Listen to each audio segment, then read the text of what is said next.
Welcome home. We are WNST, AM 1570, Towson, Baltimore. We are Baltimore positive, and we're getting up on it. It's almost game time. I can almost feel it in the air. We got Buffalo weather here toward the middle of the week and the end of the week. We're going to get the Maryland Crab Cake Tour back out on the road in a cup of soup or bowl. 2 weeks from now, we're doing that beginning at Costas on Super Bowl week, and the Ravens are 2 hours of football away from getting there. We will have the Magic 8 Ball scratch-offs giveaway from the Maryland Lottery, and we're doing lots and lots of stuff, planning lots of stuff. I've been eating lots of food, going around to sponsors, getting around town a little bit, talking to people when I'm not running between the snow and the cold and the 20-degree days. And there's a lot of anticipation, not just here. I've been out in Buffalo all week talking to folks up there. Luke Jones joins us now. He's been back and forth to Owings Mills and in the locker room, getting the vibe, getting the feel.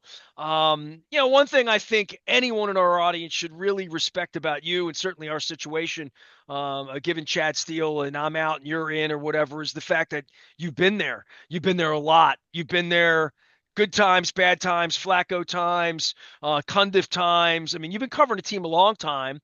In this era, you've been obviously a lot closer to it than I have been in the disappointments. And I think about being in that locker room in New England 15 years ago when Ray Lewis said, go out and do something to put a smile on someone's face after they got eliminated. And Ed Reed's locker in Indianapolis. I'm not sure if you were with me just yet at that point where he was talking about retirement. He was so despondent. Flacco had a purple hip that he told me about after he won the Super Bowl. Later, he said it looked like an eggplant, is what he compared it to. These postseasons, they all take on a life of their own. You and I were kidding each other about Josh Allen taking a fingernail in late in the game and where we are with Zay Flowers, but everything's so magnified, and the air, I can feel it in the Buffalo people. I know you feel it in the locker room. I feel it going around town. I've been to Coco's this week. I've been to Costas. I've been at Cooper's a couple times up Cooper's North. People coming up to me and talking about it. I'm wearing my goofy Derrick Henry jersey. It's like nothing else mattered, right? It's like none of the other games mattered. They were a play-in that you knew you were going to play into, like the Yankees did for 15 years of the Braves to get into the playoffs. But man, this is serious. And game planning, the way the Steelers game plan went, the amount of breakdowns that you have, and the amount of options that this offense is going to bring on a 15-degree night, make this just something I think you and I could talk about from now until 6:30 on Sunday night. I mean, think about how much oxygen you and I, who do this for a living, but fans, media, we spend so much time throughout the year, throughout the calendar year, not just the season, talking about these hypothetical matchups and talking about Lamar Jackson and John Harbaugh and this current era of the Ravens that has been so good in the regular season. And we've spent so much time talking about what? Taking down Patrick Mahomes and the Chiefs, which is presumably next week if the Ravens can get by the Bills on Sunday night, and talking about the other contemporaries in the AFC. Josh Allen, Joe Burrow, right? I mean, the greatest of the great quarterbacks in football right now. And we know that the top guys reside in the AFC. I think maybe Jaden Daniels will have something to say about that in the NFC over the next couple of years, with the way that he's trending already as a rookie. But we know what it's been, and we've talked about this for years. And when you have one of these matchups that is a hypothetical that you discuss for back in February and March and free agency and the draft in April and OTAs and all that. And you get to that point and you understand the opportunity that's presented, but you also understand that how fragile it is, how abruptly it can end for either of these teams. I mean, Buffalo and the Ravens have both been talking about the Super Bowl. Buffalo had a different kind of offseason, of course, where, there was a perception that they might take a step back. I don't think anyone thought they were going to be bad, but here they are, and they're the number 2 seed, and they earned it. And they beat Kansas City in the regular season. They're dying for their next shot at Patrick Mahomes and the Chiefs, just as the Ravens are after what happened last January. But you look at this game, you look at these two teams, and obviously Week 4 comes to the conversation and what happened there. And I flat out asked Marlon Humphrey on Wednesday, what did you like about how the defense played? What happened in that game that the defense played as well as it did against Josh Allen and the Bills? And he went into it a little bit in general terms, but he also acknowledged it's 3.5 months ago. Look how much they've changed. I mean, they brought in Amari Cooper since then. And on the Ravens side, look how much their defense has changed from a schematic standpoint, from a lineup standpoint, when you talk about the safety spots and inside linebacker next to Roquan Smith.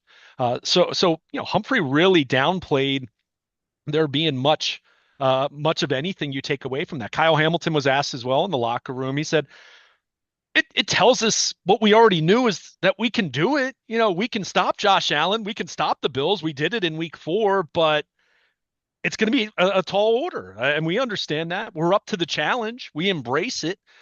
But, when you have a game like that in week 4, look, the Ravens would love to be able to go out there and Derrick Henry scores an 87-yard touchdown on the first play from scrimmage, and the defense gets after Josh Allen, and Kyle Van Noy and Odafe Owe have great games against their tackles, which was one of the big stories of that game for the defense, that despite all their other issues in the first half of the season, they played really well that night. It was clicking that night for whatever reason.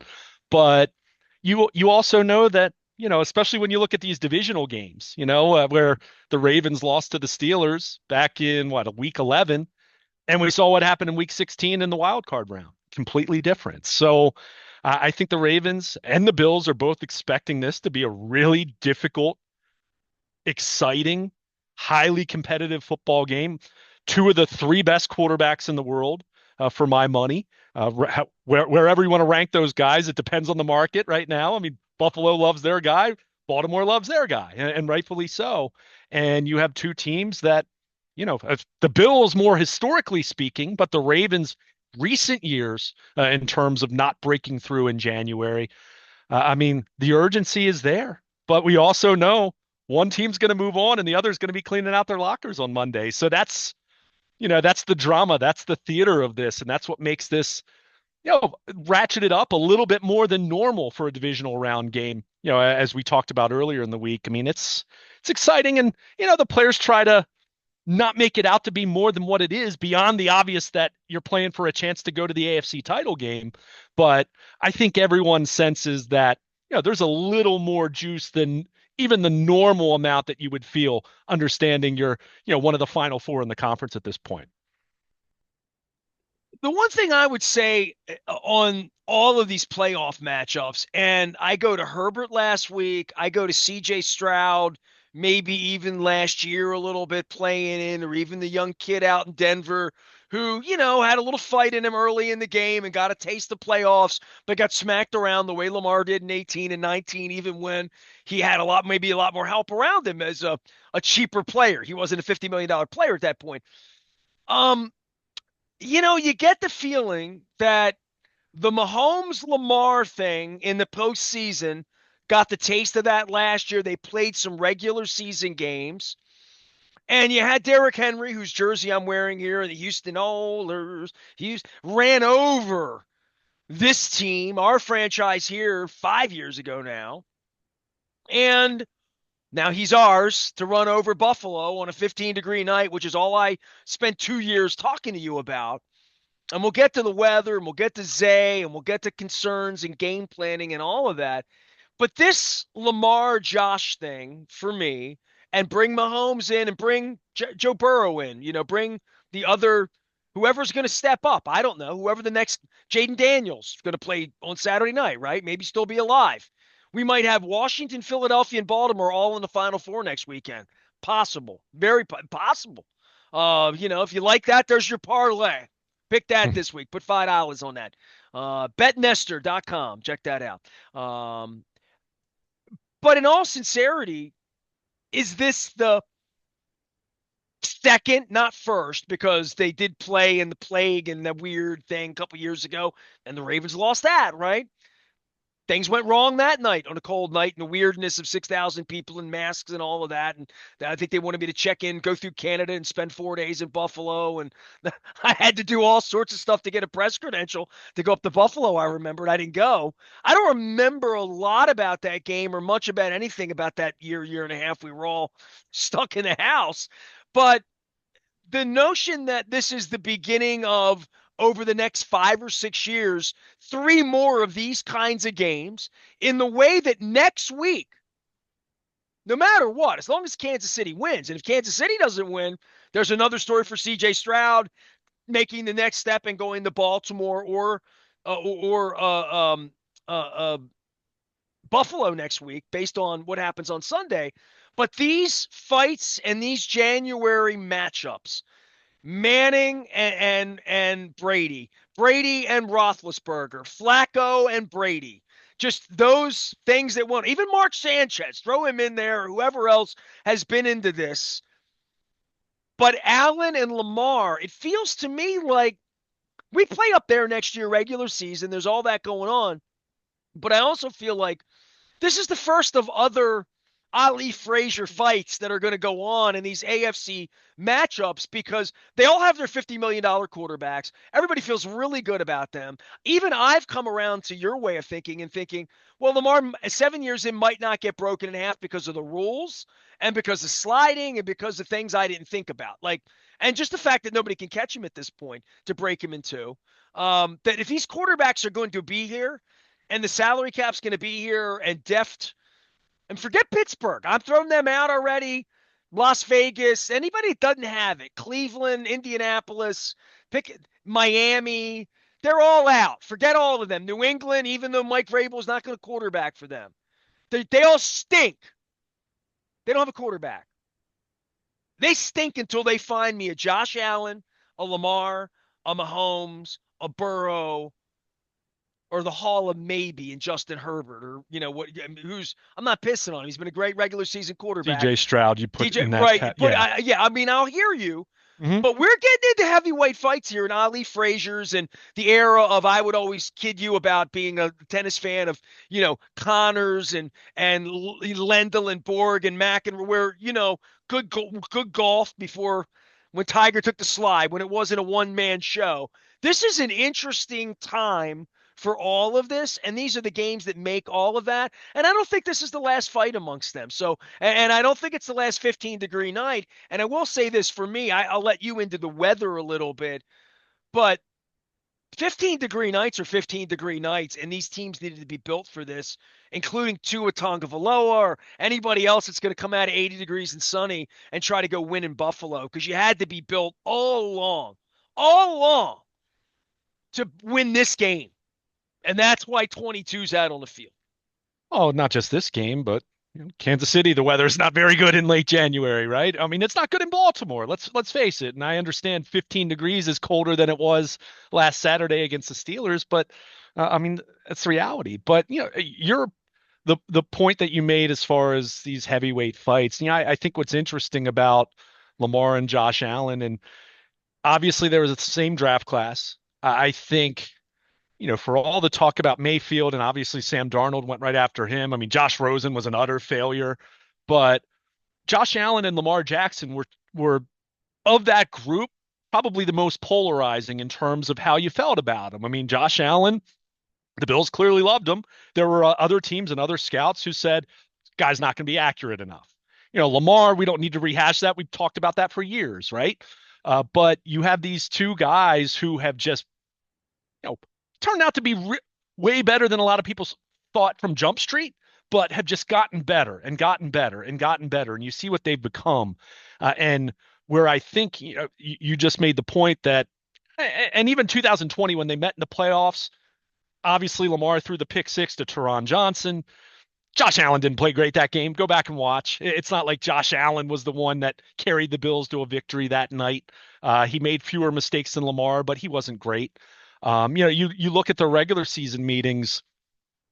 That game in the rain 2 years ago when the Ravens had a lead and then Buffalo came back in the second half. Josh Allen was really good in the second half of that game, but statistically, it's not as though they've had matchups where you'd say, "Oh my gosh, these two guys have both been unbelievable." Their head-to-head matchups, it's been a little choppier. Lamar was excellent back in week 4, but he didn't have to do a whole lot because, I mean, Derrick Henry, first play, 87-yard touchdown, right? I mean, it got the tractor trailer got rolling and Buffalo never got going. So, but I think when you have these quarterbacks, Mahomes speaks for itself. The Brady, the New England of this era, until anyone proves otherwise, and does something about it. But with both Josh Allen and Lamar Jackson, these are the kind of quarterbacks that, assuming reasonable health, right, which you have to assume for anyone playing this game, they're going to be there for a long time. And even when they don't have the best supporting cast, they're still going to be there because they're that great, right? Whereas even Joe Burrow, who is great, don't get me wrong, but where's he at a disadvantage? That organization, the ownership of the Cincinnati Bengals, not nearly as trustworthy as an organization this year is a perfect example. He had the kind of year that if the Bengals had been in the playoffs, Joe Burrow would be in that MVP conversation with Lamar and Josh Allen because of what he did. But, you have these quarterbacks that should be around for a long time. But, and you made the comparison going back to the early 2000s through, the mid, 2015-ish.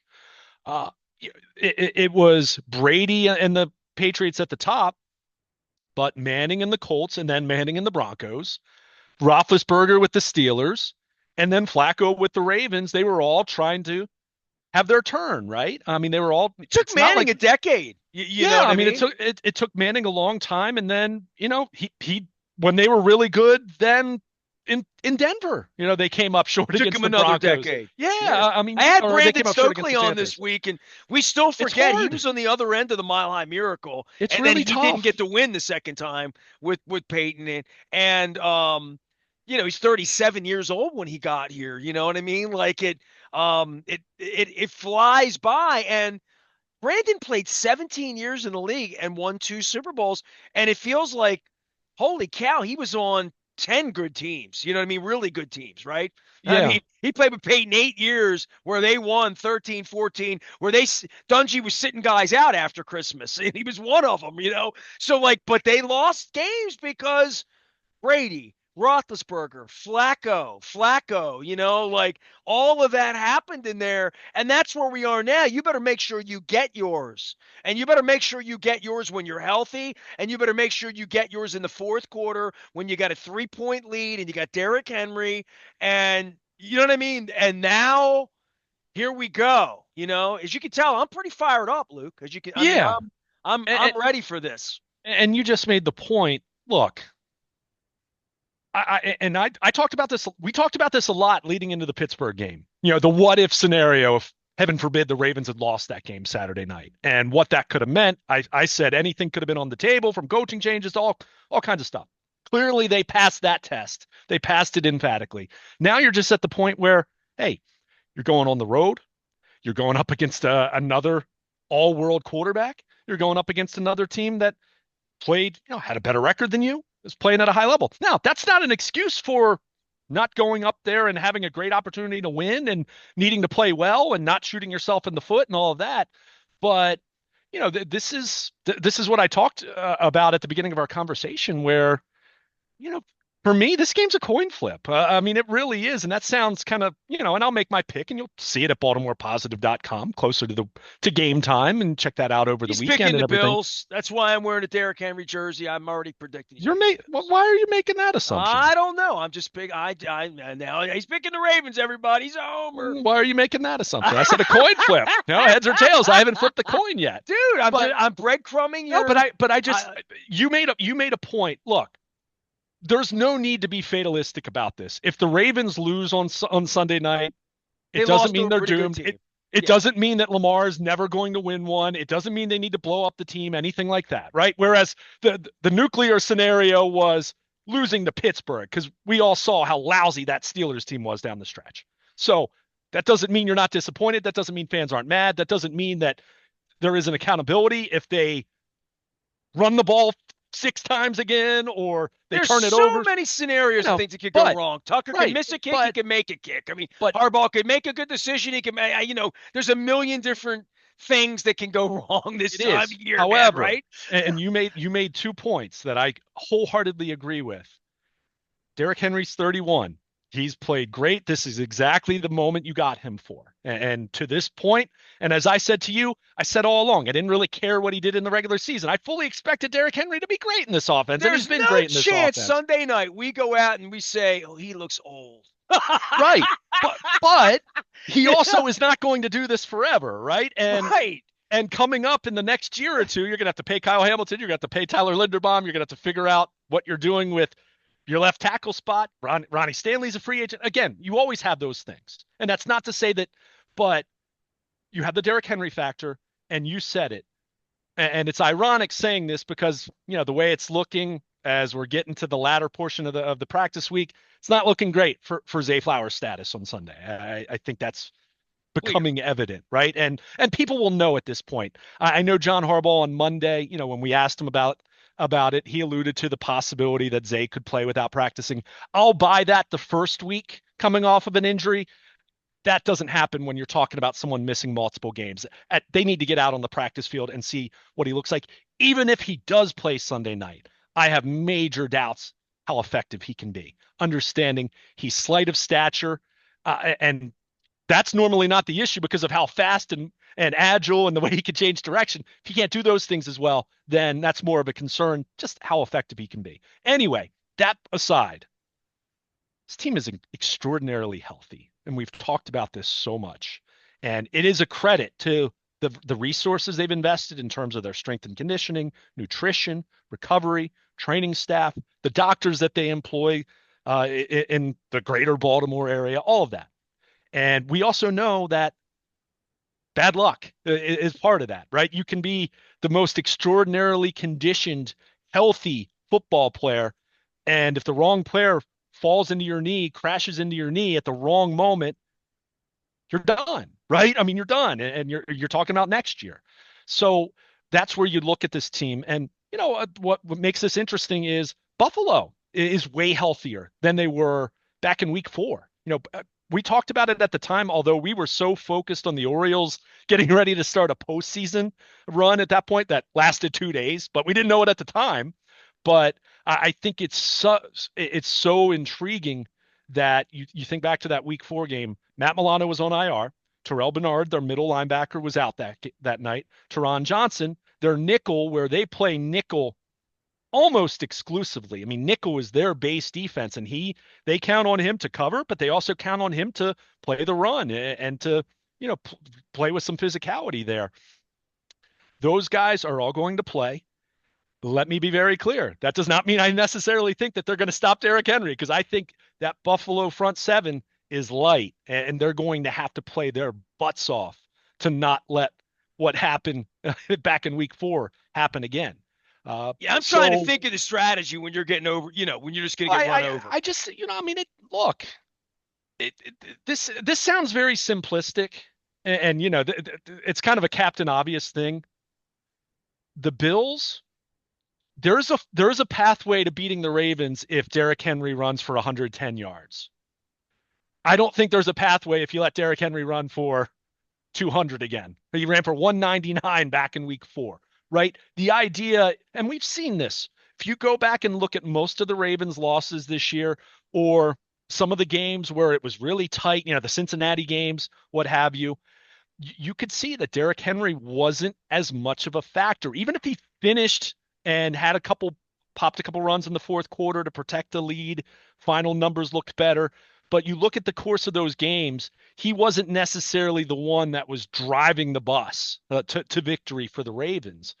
I think the key for Buffalo is, I mean, you can't let Derrick Henry just pop a 50-yard run on you.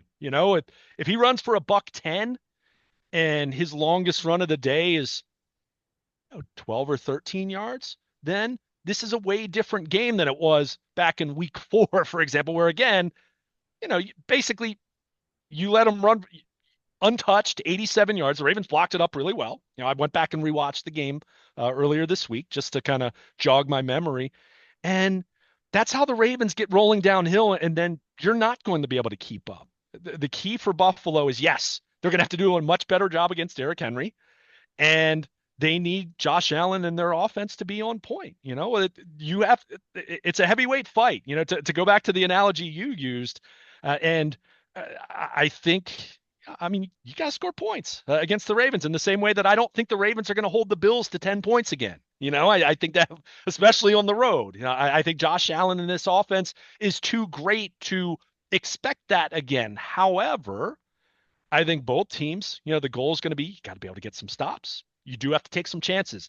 One thing that Sean McDermott did back in that game, back in week 4, there were 2 fourth and shorts that he punted on in the first 15 or 20 minutes of the ball game, talking game time, that kind of, you look back at those and they're kind of cowardly moves. They're the kind of moves that you got to take chances against the Baltimore Ravens. We know this at this point in time. And this is where the Ravens have the advantage, because I don't think the Ravens have to play differently, so to speak. The Ravens are so multiple that they can win in different ways, right? But if you're Buffalo, I'll be fascinated to see how they try to adjust with their defense and what they try to do differently. It will help them because rewatching that week 4 game, their backup linebackers were in a blender all night, not just with Derrick Henry, but go look at who the Ravens leading receiver was that night. It was Justice Hill out of the backfield, right? I mean, those linebackers, those backups were just getting annihilated. So I think Buffalo is more equipped to handle those elements, but they're still going to have to play a little bit, with a little more heavy personnel than I think they're accustomed to. And then what does that do for the Ravens play action game? What does that do for Rashad Bateman? Obviously, if Zay Flowers isn't out or isn't playing, then that's an element that's taken away from this offense. But, the Ravens just have so many pathways, I think, to a victory, whereas the Bills can absolutely win this game. And I already said, when it's Josh Allen and Lamar Jackson, I have the utmost respect for both those quarterbacks, but I do think Buffalo is going to have to be on point with their defense, like I just said. And I think, as I say every week, you got to be willing to take some chances against the Baltimore Ravens, meaning going for it on 4th down, meaning, and Buffalo likes to run too. I mean, James Cook has had a heck of a year, their lead back, and Ty Johnson, who, is a local ties, as a Terp and all that, dangerous out of the backfield. Saw him make an unbelievable touchdown catch against Denver. So, they have weapons out of the backfield, but I don't think it's necessarily run the ball on 1st down, run the ball on 2nd down, and then convert on 3rd down. That generally doesn't work against the Ravens, and Pittsburgh found that out plenty these last couple times. So, I look at this game, and Buffalo has the advantage being at home, but man, in terms of both of these teams' ceilings, in terms of upside, in terms of just how great they are when they're playing at their absolute best, I do give the Ravens an edge in that way. Now, you can't commit penalties, can't turn the ball over. You got to be on point with special teams. I think the kickers, especially understanding how cold it's supposed to be, and the wind in Buffalo, I haven't seen exactly how windy it could be, but it's nighttime in Orchard Park in mid-January. That's going to be a factor. And you have 2 kickers in Tyler Bass, who missed the kick against Kansas City last year in the divisional round that cost them. And even though Justin Tucker hasn't missed since the bye week, how many high leverage spots has he really been in since then? I mean, the Ravens beat the Giants handily, and they beat the Steelers handily in that week 16 game. They clobbered Houston, and they handled Cleveland, and then they blew out the Steelers. So 2 great teams, 2 great offenses. So I've got temperature at game time at 15 with a wind chill of 3. So the wind's going to be blowing then. If the wind chill's that much lower, it's going to feel like 3 degrees. Yeah. So it feels like you're kicking a rock, and there's going to be at least a breeze, at least a stiff breeze. So I'm trying to think 3 degrees. The last time I felt 3 degrees is probably when I walked into the Taharka freezer to get ice cream a couple years ago. Yeah. I mean, like 3 degrees is like, dude, it's been 25 here this week and it sucked. You Yeah. know, like I just it's going to affect the game, and it affects humans. I know it does, and they got this. And by the way, I had Sal Capaccio on from Buffalo. He's one of the sideline reporters there. He said he's had his stuff singed and stuff down on the heaters. That they're Hmm. really like crazy, like very dangerous, quite frankly. Yeah. If you get too close up on them, and I think about the weather. And I think about turnovers and I think about the weather. I even said to my wife, because look, I tried to talk you into going, I don't want to go sit in the press box. We'll go to Kansas City next week. They got barbecue. My wife's like, yeah, let's go. And then I read the weather report. She's like, F that. And then I came to my senses and I text you back and I said, that must have, I don't know how beer talk happened at 10 a.m., but I got enthusiastic about maybe going up to this game.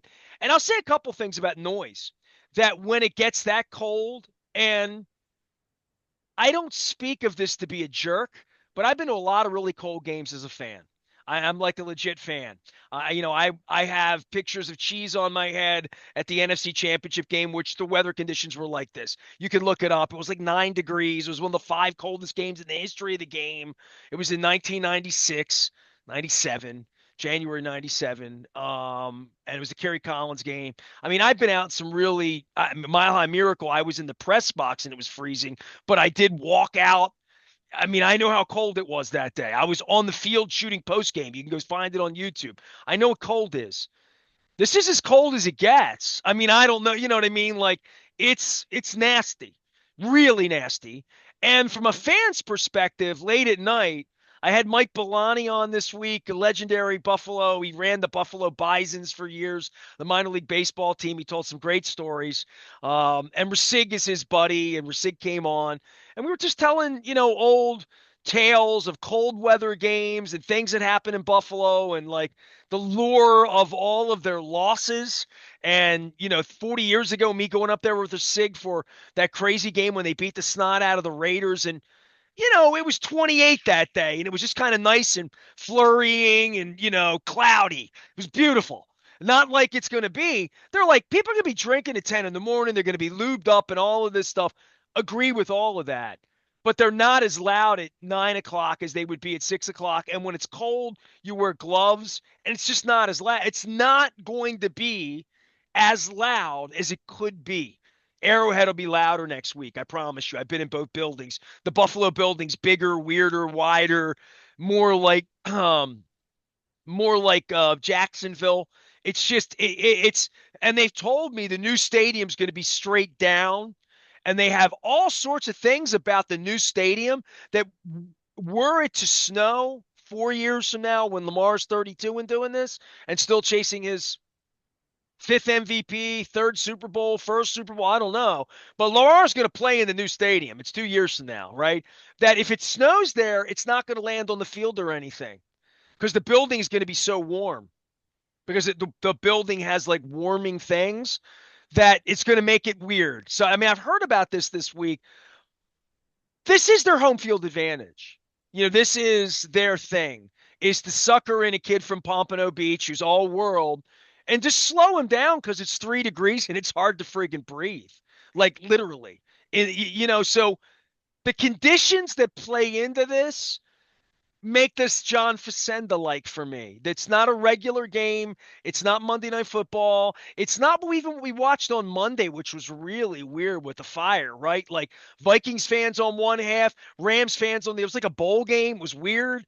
This is not going to be like this. This is going to be nasty and cold, but not as loud as you think, right? And the crowd into it or out of it one way or another with kickers missing kicks.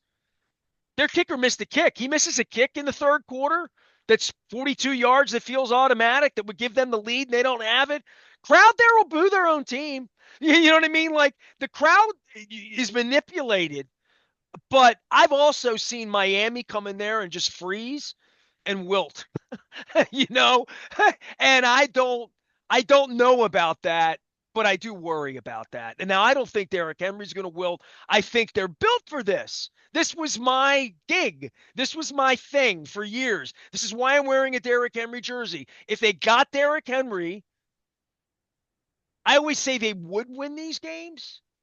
Now I would say they can win this game, right? I mean, but I would have said to you, getting him, and I said this back in the spring when they got him.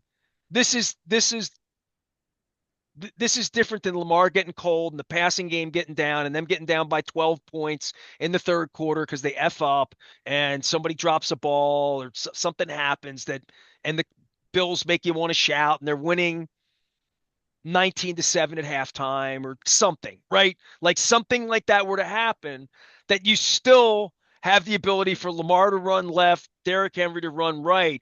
And I saw all of the confusion this week and football people breaking down what they did to the Steelers early in the game in regard to key reads and unreading it, that the read would be that Derrick Henry would get the ball and Lamar kept it anyway 10 times and they never figured it out.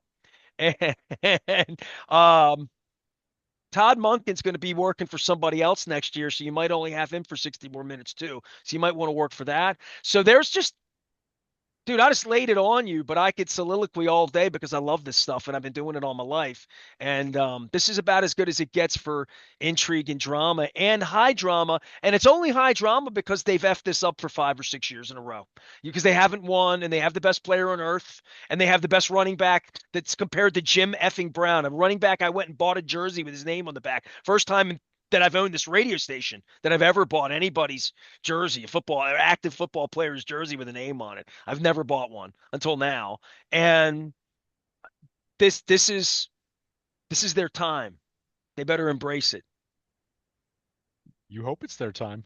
Buffalo's saying the same thing, right? And Buffalo's saying, "Hey, we came up short against Patrick Mahomes. We came up short against Patrick Mahomes, and came up short against Cincinnati a few years back." So, yeah, I mean that obviously the weather, the crowd, all of those factors, and look, the crowd. So much of the crowd is dictated by how the game starts. Again, if the Ravens run the ball 10 times, if they have a drive like they did against the Steelers, the first couple drives of the night, the crowd's going to get quiet and cold really quickly. But if they don't, and Josh Allen and the Bills are the ones marching down the field in their opening drive and they're taking a 7-0 lead, then that crowd's going to feel it. But I think what's interesting, with the weather, and we talked about turnovers, Buffalo, fewest turnovers in the league this year, 8. Ravens, third fewest turnovers in the league this year, 11. Now, the takeaway side, Ravens had 17 takeaways. Even as they got better and they did take the ball away a little bit more down the stretch, they did do that in fairness. Still much more of a middle of the pack, unremarkable defense in terms of taking the ball away. Buffalo, third in the NFL in takeaways. So as much as maybe that defense isn't built physicality wise to stop Derrick Henry up front, and it's going to have to be a collective effort. And again, I think the second level of their defense is astronomically important in this football game if they're going to be able to get some stops against the Ravens. You know, this isn't going to be, even with the cold weather, I'd be shocked if this is a 17-13 game. I think both teams are going to score points. I'm not saying it's going to be in the 40s either because of the weather, but I think both teams are going to move the ball and score points. So it's going to come down to, like we just said, taking care of the football. I think scoring touchdowns inside the red zone. You mentioned the kickers. I mean, Tyler Bass with his history, Justin Tucker with his first half of the season and being better, but does that creep back in?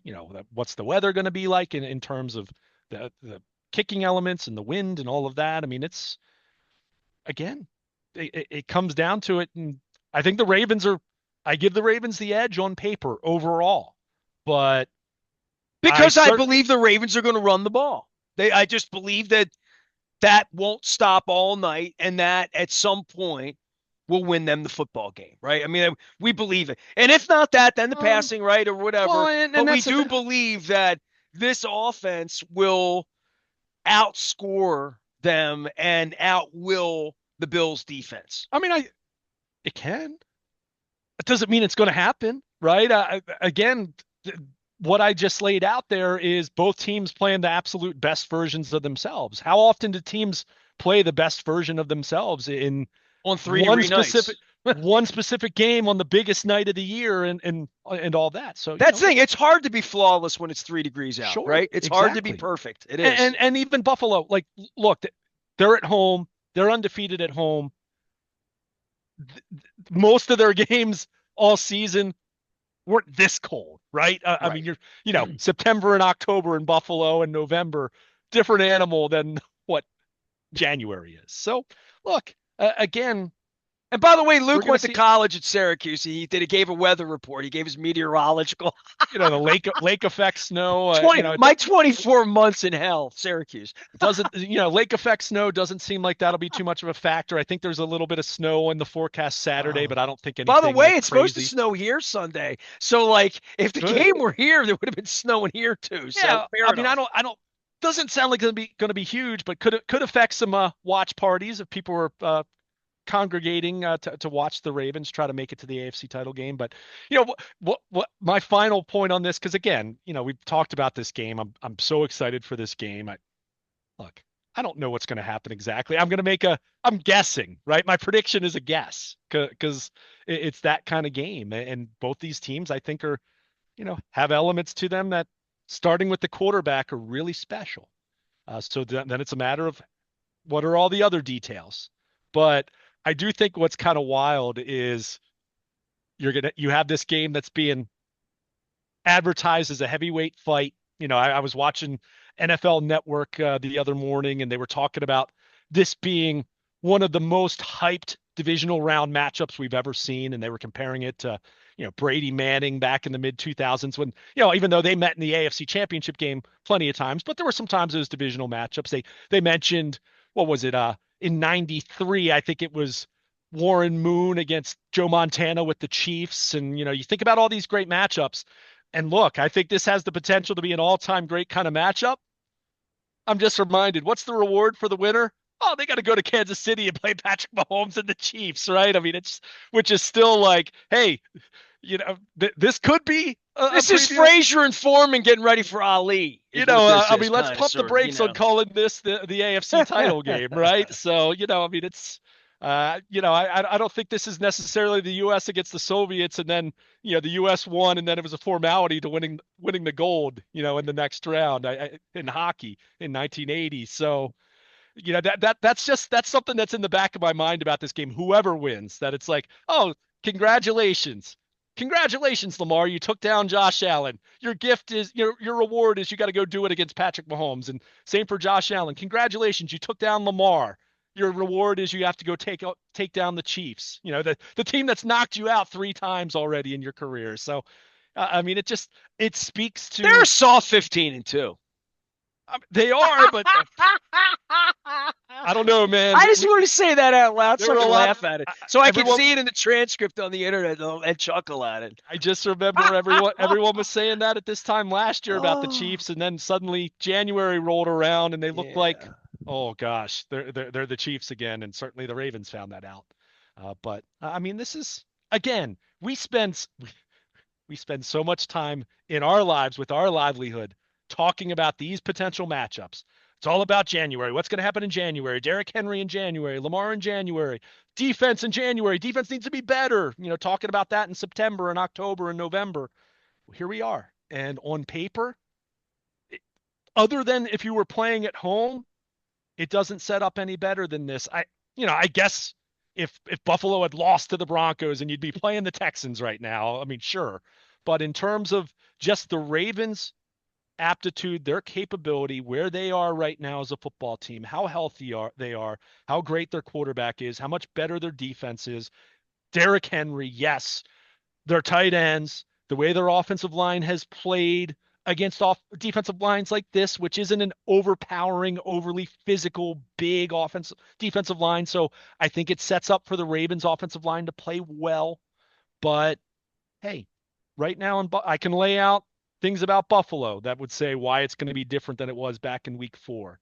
And they've got Josh Allen, who, is right there in terms of quarterback greatness with Lamar Jackson, and then both those guys trying to catch Patrick Mahomes at this point. So bring it on, man. It's going to be fun, and we're going to have so much to talk about, and it's just going to be a matter of what tone it'll be come Sunday night and Monday morning, and you hope not a full off season after that. You hope it'll be turning the page then to talk about presumably Kansas City and Patrick Mahomes. So, man, this is to borrow the Parcells line, we're not lifting all those weights in the off season, but we're certainly expending a lot of oxygen talking about this. And hey, it's finally here. Well, last thing for you, biggest concern is what? As you're going to be writing this at a Baltimore Positive, what is your biggest concern in a Monday morning requiem for what could have been? I mean, I think it's been the biggest concern all year. I mean, just you got to go out and play clean football. Penalties, and it's kind of a cop out. I understand, but like that's how strong this team is right now. I mean, I would say Don't beyond beat penalty, yourselves. beyond those things. If you want to give me, if you want to grant me one that I have to go out on a limb a little bit more, I'm still not fully convinced on this pass defense in the context of they played great down the stretch, but also acknowledging, look at who they played down the stretch. Pittsburgh, Yeah, third and even 13, are they you getting know, off the field? And how often and can they get them? Can they get Josh Allen into third and I mean, 13 just to get him going off the through. But field, like I right? said, after week 10, after that game against the Bengals, that Thursday night game, when they benched Marcus Williams, they started making changes that were much more noticeable. But at Pittsburgh, hey, it was the start of a turnaround, but Russell Wilson is not Ben Roethlisberger in his prime. At the Chargers, hey, I'll check off on that. Eagles, for a half, and then the run defense damn broke. But then after the bye week, at the Giants, Pittsburgh, Houston's offense is not very good. Their defense is what drives the bus for them. Cleveland and Pittsburgh. So, not I don't want to be dismissive of the improvement they've made. They have made improvement. There's no doubt about that. But what we saw in the third quarter on Saturday night, where Pittsburgh started to hit on some 20 plus yard completions, for whatever reason, and it might have just been that the Ravens kind of lost their edge a little bit. They were up 21-0, right? I mean, you can't really fault them. They were that dominant in the first half. But if there's something beyond just penalties, turnovers, those types of things that happen in any game that can cause you to lose, it would be that the Bills find some big plays in the passing game a little bit more. Because if they do that, then Josh Allen, oof, when you start talking about what he can do with his legs, and then I think that allows them to get their running game going a little bit more, because I do think James Cook's really good. Uh, you know, that's where I look at this and say, I'm not fully convinced that the Ravens pass defense is invincible now necessarily. So, but that said, the Bills don't have Jamar Chase and T. Higgins at wide receiver. Their receivers are good. They're not great. So that's where you look at this thing and still have a lot of confidence. I'm confident in this football team. If they play close to the best version of themselves, I think they're going to win. But if they don't, Buffalo's a hell of a football team, and it makes it that much tougher. But I think this is going to be a great game. He is Luke Jones. He is Baltimore Luke. He is out in Owings Mills. We're getting ready for football on Sunday. Well, but we'll be around all weekend. And then there's Monday with the national championship. And poor Penn State. But hey, poor Pittsburgh. But Philadelphia in, Ravens in. Even the Washington Burgundies and whatever you call them, they're in at this point too. So gonna be a big weekend around here. Hope everybody enjoys it. Drive safely in the snow if there is such a thing. We'll be back on Monday morning on the back end of that. Luke and I will be watching during the game on X, on social, on Facebook, on Blue Sky, on LinkedIn, everywhere there is. Full coverage at Baltimore Positive all week long. We've been in Buffalo all week. We're doing a cup of Super Bowl 2 weeks from now. It's all brought to you by our friends at the Maryland Lottery. Buckle up your chin straps. We've got a legendary instant classic coming Sunday night in Buffalo. We are WNST, AM 1570, Towson, Baltimore, and we never stop talking Ravens flock and Ravens football at Baltimore Positive.